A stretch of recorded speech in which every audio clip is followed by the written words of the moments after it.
On my engagement day, my parents lied about being sick, then I saw them at the Waterpark without me. I'm 28, male, and last weekend was supposed to be one of the happiest days of my life. I proposed to my girlfriend, now fiancée, in the park where we had our first date. She said yes. We were both shaking, smiling, and crying at the same time. It was perfect.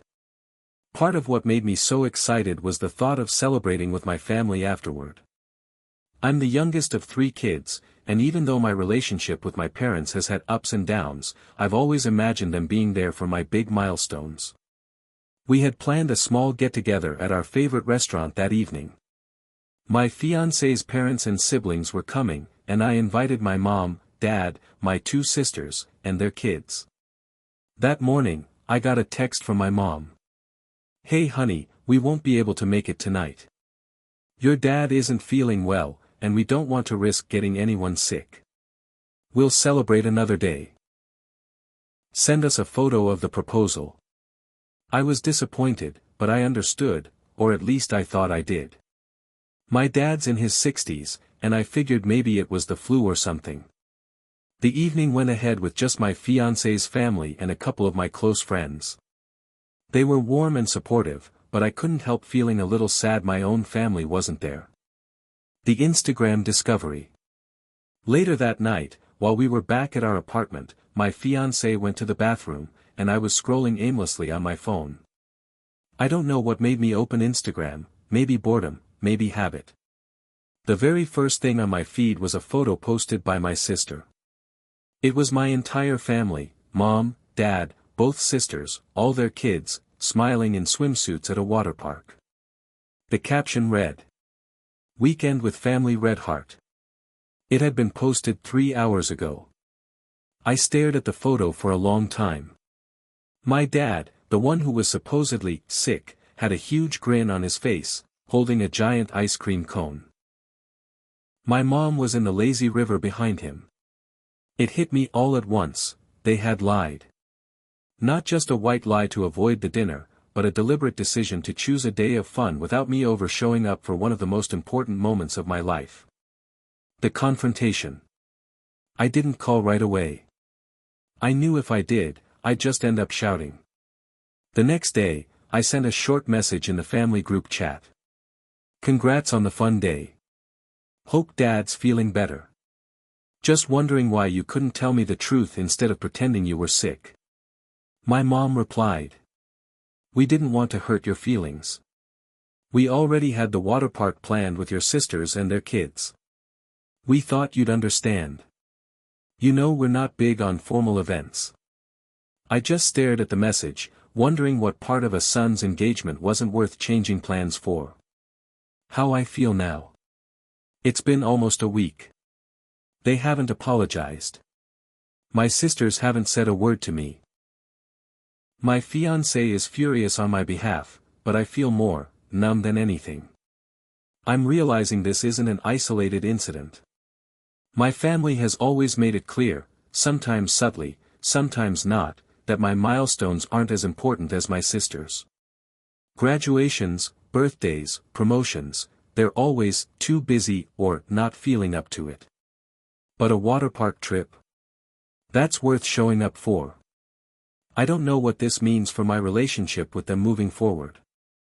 I do know that when my fiancé and I get married, we're not bending over backward to make sure they come. If they can make it, fine. If not, we'll be surrounded by people who actually want to be there. Because at this point, I'm done chasing their approval. After posting my story, I didn't expect much to change. My parents aren't exactly self-reflective people. But I underestimated just how far they'd go to justify themselves. The phone call. 3 days after the water park incident, my mom called. I almost didn't answer, but curiosity got the better of me. "Hi, honey," she said, her voice unnervingly casual. "So, are you still upset about the other day?" "Upset?"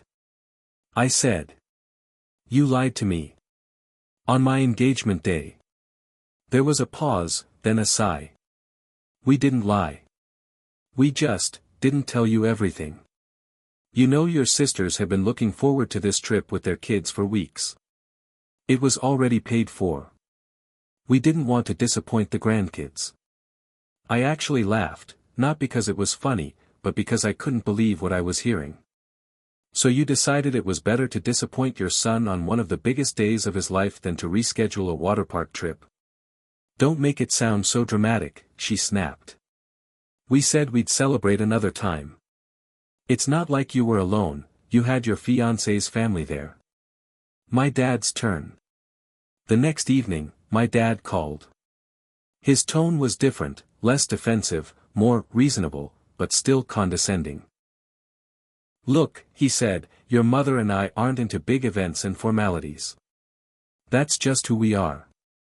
We've never been that way. You know that. I told him I wasn't asking them to suddenly become party people, I was asking them to show up for me. We've shown up plenty, he said. We've been at the important stuff. I couldn't stop myself from listing every event they'd skipped: my high school graduation, too hot; my college graduation, too far; my first apartment move-in, too busy; my first promotion, too tired. He didn't respond. The group chat explosion. A few days later, my older sister, Anna, decided to jump in. She sent a long message in the family group chat. Honestly, you're overreacting. We had the water park booked months ago. It's not our fault you decided to propose with no notice. We didn't even know it was happening.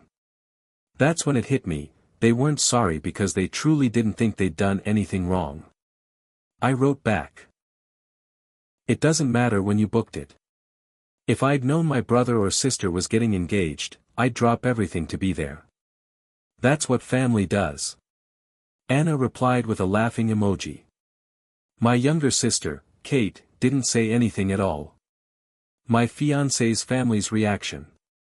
My fiancée, Rachel, was furious. She kept saying, if my parents had done this to me, I'd go no contact. Her family was genuinely baffled by my parents' behavior, they couldn't imagine skipping something so important for a day at a water park. Her dad even pulled me aside one night and said, I know I'm not your father, but you'll always have a seat at our table. I had to excuse myself to the bathroom after that because it hit harder than I expected. The engagement party decision. Rachel and I had been planning a small engagement party for about 2 months down the road. After everything, I told her I didn't want to invite my parents or sisters. It's your call, she said, but if you invite them, we risk them making it about themselves again. If you don't invite them, you get to protect your peace. That made my decision for me. I sent a short message to my parents. We're having a small engagement party. It will just be friends and Rachel's family. I think it's best to celebrate with you separately at another time. My mom replied almost instantly. So you're excluding your family now? You're making a huge mistake. Blood is blood. I didn't reply. The surprise visit. The day of the engagement party, everything was perfect.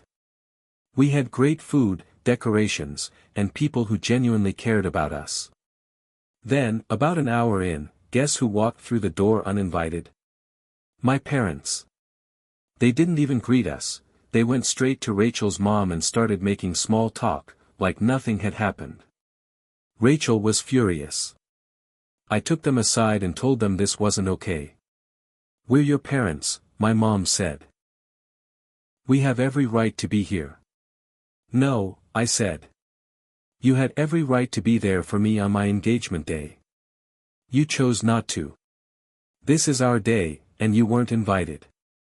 Please leave. They looked shocked, but they left. Where things stand now. It's been a month since the party. I haven't spoken to my parents or sisters. Rachel and I have decided they won't be involved in our wedding planning. I don't know if they'll be invited to the wedding at all. Right now, I'm leaning toward no, not to punish them, but because I've finally realized I deserve to be surrounded by people who actually want to be there for me. And if that means my family at the wedding is Rachel's side and a few close friends, so be it. I'd rather have a small circle of genuine love than a big one filled with obligation and empty seats. The aftermath and the breaking point. I didn't think I could feel worse after that night, but I was wrong. The Monday after my engagement, I decided to go no contact with my parents for a while. I muted their numbers, blocked them on Instagram, and told myself I needed space to breathe. I didn't make a big dramatic announcement, I just stopped responding. But in my family, silence is apparently the biggest crime. By Tuesday morning, my phone had 14 missed calls from my mother, 3 from my dad, and a dozen messages from my sister Emily. Most of Emily's texts were guilt trips. They didn't mean anything by it. You're making a big deal out of nothing. They're our parents, you can't just ignore them. And my personal favorite. You weren't at the water park, so obviously you're not part of that picture, but you are part of the family. That line made my blood boil. Not part of the picture was exactly the problem. I spent the rest of the week trying to focus on work and my fiancé, Daniel, but my parents made that impossible. On Friday night, Daniel got a call from my dad. Yes. From my dad. He had never called Daniel directly before, so Daniel answered, thinking it was important. I heard Daniel's half of the conversation from the kitchen. No, she's not ignoring you. Well, she's upset. Sir, I really don't think her engagement day was the right time. No, I'm not getting in the middle. Then Daniel sighed, rubbed his forehead, and said quietly. With all due respect, sir, she's my fiancée now. My priority is her. When he hung up, he looked at me with an expression I'd only seen a few times, that quiet anger he reserved for people who truly crossed a line. Your dad basically told me to talk you into apologizing, he said. He thinks you're being dramatic and selfish. Selfish. That was the word that kept bouncing around in my head all weekend. The family meeting. The next week, Emily invited me to talk things out at her apartment. I should have known it was a setup. When I arrived, both of my parents were already there, sitting stiffly on the couch. My mom started with the classic sigh and head tilt. Sweetheart, we don't understand why you're blowing this out of proportion. I kept my voice calm. You skipped my engagement day for a water park trip, and lied about being sick. Dad chimed in, it wasn't about skipping. We just wanted a fun day. We thought you'd be busy with your friends and fiancé. It was my engagement, I said, feeling my voice shake. That's supposed to be a family moment. Mom crossed her arms. We didn't think it was that big of a deal. You'll have a wedding, won't you? That's the real celebration. Daniel, who had come with me for support, finally spoke up. With respect, this was a milestone for her. You weren't there. That hurt. My dad glared at him. This is a family matter. Outsiders shouldn't interfere. That was it, the final straw. Then maybe I'm the outsider, I said. Because you clearly didn't consider me part of the family that day. I stood up, grabbed Daniel's hand, and left without looking back. The realization. In the weeks that followed, something unexpected happened, my life got quieter. My anxiety lessened. I realized just how much emotional energy I had been spending trying to earn a place in my own family. Daniel and I focused on planning our wedding. We invited only the people who had consistently shown up for us. My parents didn't make the cut. Emily sent one last message, "You'll regret this," before going silent. But here's the thing, I don't regret it. Not anymore. I learned that family isn't about who shares your DNA. It's about who chooses to stand beside you when it matters. And on the most important day of my life so far, my parents chose a water park. That choice told me everything I needed to know. The breaking point. After that night, I didn't reach out to my parents for weeks. Not out of spite, at least, that's what I told myself. But because I didn't know what to say without either breaking down or exploding in rage. I'd already gone through the cycle of disbelief, hurt, and numbness, and now I was stuck in this strange limbo where my mind replayed everything in slow motion. I'd wake up in the morning and think, they chose that over me. I'd go to bed at night with, they lied to my face. And somewhere in between, I'd scroll past pictures of other people's families celebrating milestones together, and I'd feel like someone had taken a chisel to my chest and carved out something permanent. The weirdest part. My fiancé, Daniel, kept telling me to just call them and clear the air. But what air? There was no smoke, no fog, everything was painfully clear. They told me they were sick, and instead they went to the water park without me. They smiled, laughed, and posted about it online. The caption said it all, weekend with the family. Apparently, I was no longer part of that definition. The phone call I didn't expect. It was 3 weeks later when my mom finally called. I saw her name light up my screen and my first instinct was to let it go to voicemail. But some masochistic part of me answered. Her voice was syrupy, as if she'd just walked out of a Hallmark card. "Sweetheart. We haven't heard from you in a while. How's the wedding planning?" I didn't say fine or good or anything that could pass for polite. Instead, I asked, "Why did you lie to me?" There was a pause. "What do you mean?" she asked, feigning confusion so poorly that I almost laughed. "You told me you were sick. All of you. On the day of my engagement. But you went to the water park. You posted about it." Silence again, then a sigh. "Oh, that. Well, we didn't think it would be a big deal. Your engagement was, well, we knew we'd see pictures later, and the kids really wanted to go out before school started. We figured you'd understand." Understand? That they lied to me on one of the biggest days of my life. That they didn't care enough to show up. My hands were shaking. "You could have just said you didn't want to come. At least then it would have been honest." Her tone hardened. "Oh, don't be so dramatic. We've been to plenty of your things over the years. One missed event isn't the end of the world." The realization that changed everything. That was the moment I realized, to them, this wasn't a big deal because I had been conditioned to always forgive, to brush things off, to be the one who understood. My feelings were negotiable. Their actions were never to be questioned. So I stopped trying. I didn't invite them to the cake tasting. I didn't send them updates on the venue or my dress. When my dad texted me a week later saying, "We need to talk about our outfits for the wedding," I replied, "Don't worry about it." That's when things escalated. The accusations. My sister called, furious. "What's your problem? Mom says you're icing them out. Maybe because they lied to me and skipped my engagement party to play family without me." I shot back. She scoffed. "Oh my God, you're still on that? You're making everything about you, as usual." That was rich, coming from someone who'd managed to make my high school graduation about her emergency manicure. I told her I didn't want to talk, and she hung up on me with a dramatic, "Fine. But don't expect us to bend over backwards for you." The ultimatum. By mid-October, I got another call from my mom.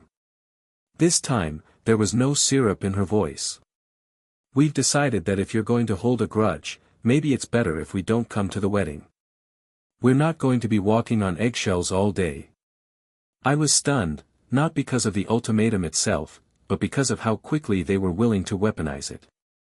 "Don't forgive us? Fine, we'll skip your wedding too." I thought about begging them to reconsider, about swallowing my pride just to keep the peace.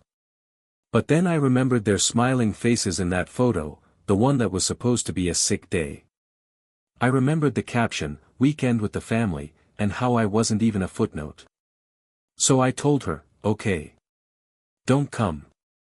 There was dead air for a second before she snapped, "You'll regret this." Maybe I would.